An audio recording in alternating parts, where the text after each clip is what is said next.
a Sam O'Nella 7-minute video about scandalous popes that I haven't seen?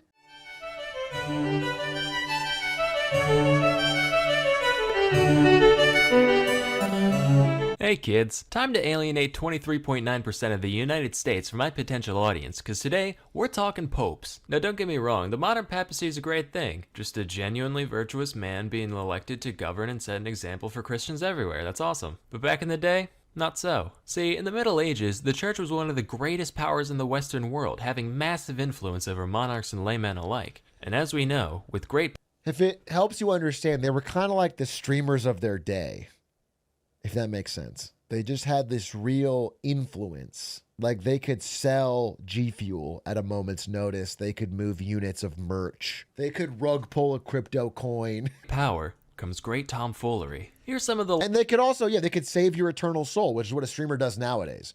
Nowadays, if you're someone who wants eternal salvation, you don't turn to the church, you turn to your local streamer because they can offer you that salvation. Bless you, be healed.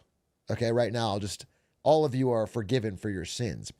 Done. I just did it. Less wholesome popes that history has to offer. Pope Stephen VI assumed the pontificate in May of 896, during a time of great instability for the papacy, where rulers and families of all different shapes and sizes were vying for influence over the Catholic Church. As such, successive popes from this period often had different ideas about how things should be run. Stephen, for example, didn't much care for Pope Formosus, the guy... Yeah, I want to recreate, what were they called that Martin Luther protested? You have to pay a Prime sub to get saved. Indulgences. I'm going to recreate indulgences. I'm sorry, but like I don't have time to save everybody. So we're going to have to just save, there has to be a priority list. Poop City 5000. Be blessed. Thank you for the Prime. Thank you for the 8 months, Poop City 5000. You truly are one of God's chosen and you are healed and saved. Gav Box, thank you for the 30. Lord, light be upon you. May XQC's light be upon you. It's cool, Eric, for 12 months. You are going to be in 1 year the president of the United States.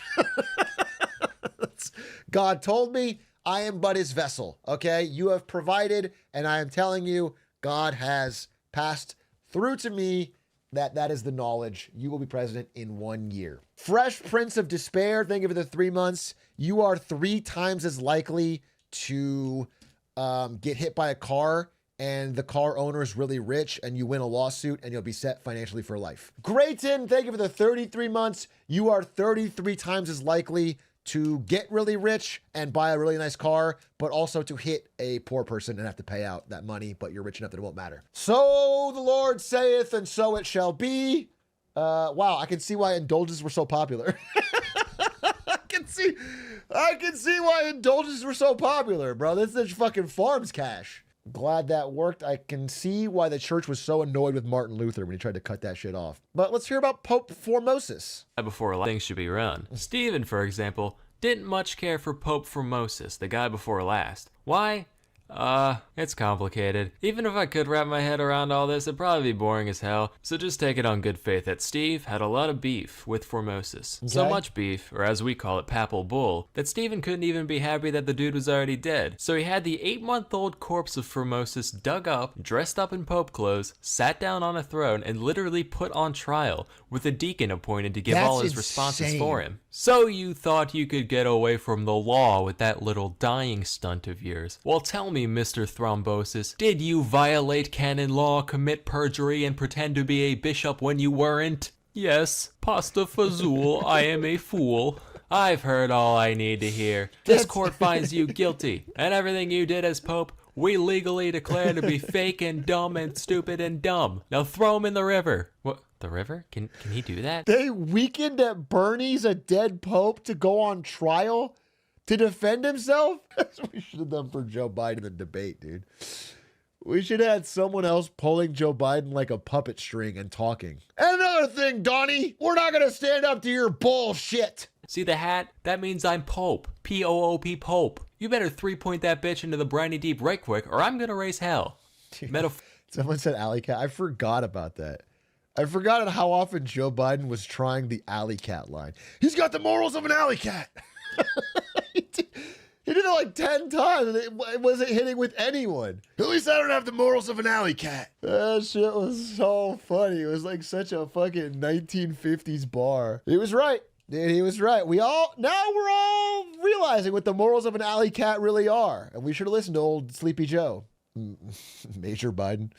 Metaphorically, so they throw him in the river. This whole thing caused an uproar among Formosus supporters, and after Formosus's corpse was allegedly seen performing miracles at the riverbank, Stephen ended up being overthrown, imprisoned, and executed by strangulation. Jesus. The body, now slimy and disgusting, was fished out of the Tiber and reinterred in St. Peter's Basilica, where it rests to this day. Next, we'll talk about John XII. This guy already looks like one of my characters. Why don't we just, Dude, getting mogged by the dead pope that you dug up and puppet stringed is crazy. Losing a battle to the dead pope, losing a battle for public opinion with the dead pope in a river is a bad look. I would say that's an overall colossal L. There you go. This guy ascended to the throne when he was just 18 years old, which is insane. If I was elected world's biggest hat wearer at that age, you better believe things would get real unpapal real quick. I'm talking gambling, hookers, setting fires, and toasting to the devil. And wouldn't you know it, these are all things John XII did. It's said that he took the sacred palace and literally made it into a whorehouse. Matter of fact, while researching the guy, I stumbled across this list of sexually active popes. This is a real Wikipedia. That's how you knew about it. We literally solved the mystery from earlier live.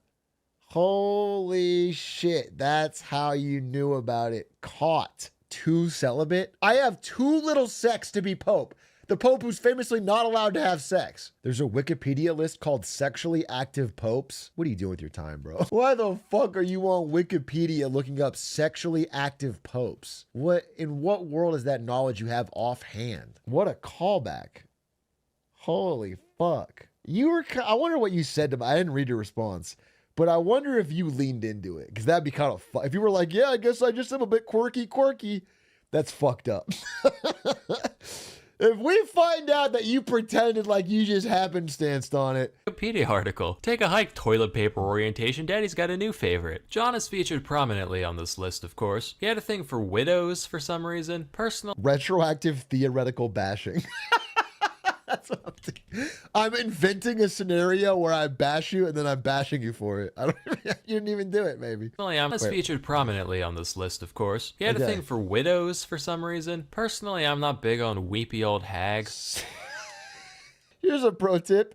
If you ever meet a widow in real life, don't call her a weepy old hag. It doesn't have to be your thing. So this pope is sexually active and was attracted to widows? Okay. I'm more of a carefree young hag type of guy, but to each their own. He also banged his niece a bunch, which not the most virtuous act, but Middle Ages and bloodline, fucking whatever. His playboy lifestyle eventually caught up to him though, leading to the Synod of Rome, where everyone got together to talk about what a piece of shit he is so they could kick him off the throne. Besides all the deviancy, there was a lot of things they had problems with. For one, someone once offered John some money to ordain a 10-year-old as a bishop, and he was just like, alright, I would have done it for free, honestly. Look how big those robes are on him, that's hilarious. He also had a deacon ordained in a horse. Totally unrelated. If you prime to me, I will make you a Catholic bishop right now in the Church of Streaming. Grim, congratulations, you are now a bishop. What an honor and a privilege. Dave just like, oh, for fuck's sake, alright, let's get this over with.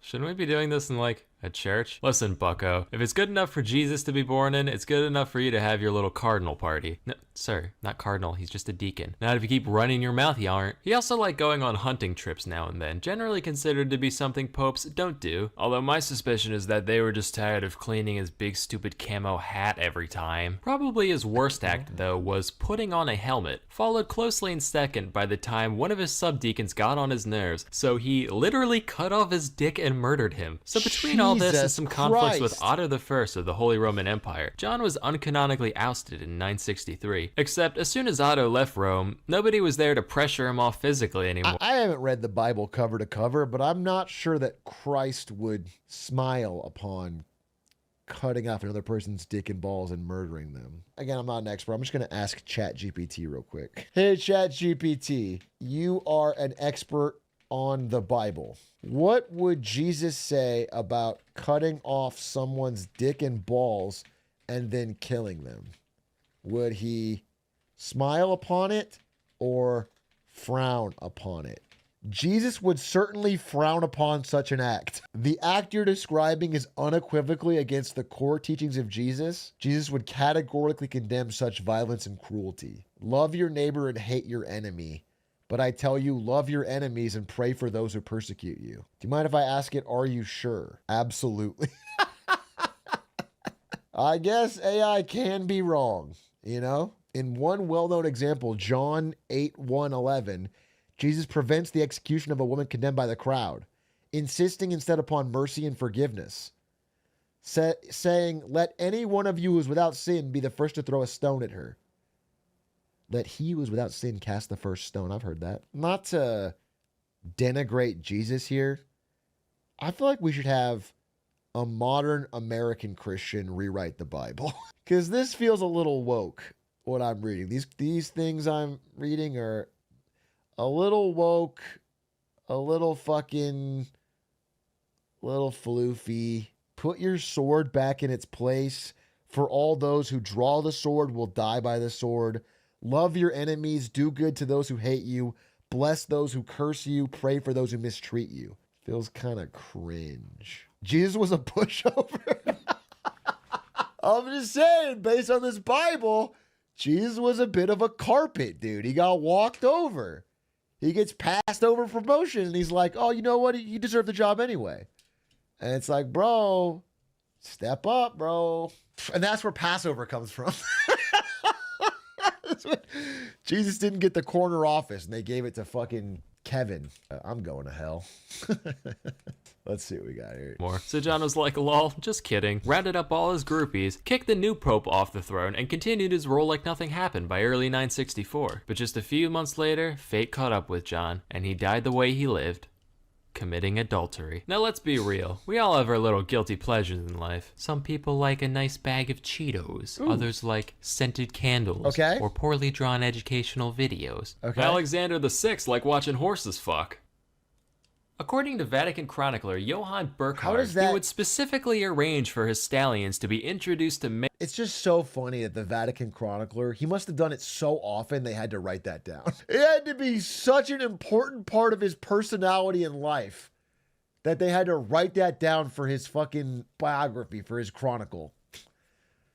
Because you'd think if it wasn't his main thing, they'd be like, all right, you know, the man's dead, leave that out. It's probably best for everyone if you just leave that out. But it was like, we can't ignore it. So it was so core to his identity that if we leave it out, we're not even... He was the original my horny ass couldn't work in a zoo guy. Yeah. Yes, he was. Mayors in heat outside his palace, and he'd stand up on his balcony to watch him violently mate, which just tickled him pink for some fucking reason, and he'd laugh uproariously during the entire spectacle. He also once threw a party in the palace called the Banquet of Chestnuts, also referred to as the Joust of Whores. Wait a minute. Horse jousting. Horses banging. Was dyslexia a thing back then? Nah, but during the banquet, Alexander had 50 of Rome's finest raggedy harlots line up and strip down for him and his guests, which, by the way, included 2 of his children, which, by the way, he had many children, but at this point hardly a concern. Guests began throwing chestnuts at the ladies, who got down on their hands and knees and scrambled frantically, like the cook at Denny's when it feels so tough to do this and then to open up the Bible. Talk about loving thy neighbor and kindness to, you know what I'm saying? I feel like people around you could notice some discrepancies between your actions. They held him at gunpoint, trying to collect as many as they could. After this went on for a while, Alexander was like, alright kiddos, game time. Whoever can bang the most broads before the night's over wins Rome's finest silks, and the only condition is that anybody who makes a joke about nutting on someone's chest gets disqualified. It's too easy. This is all according to that one Johann guy, mind you. Some secondary sources differ pretty significantly on the more lurid details of all this, so do take it with a grain of salt. But at the same time, this guy was the official record taker for the ceremonies he was involved with, so it seems equally likely to me that the other guys just wanted to save a bit of face, but who knows. In the end, primary sources are usually the most reputable source of information. After all, what better way to learn about stuff than from people who have direct experience in the subject? That's why you need to try Skillshare. Holy, good transition. Pope freak-offs are crazy. I would agree that I think even a mild Pope freak-off is crazy because they shouldn't be having freak-offs.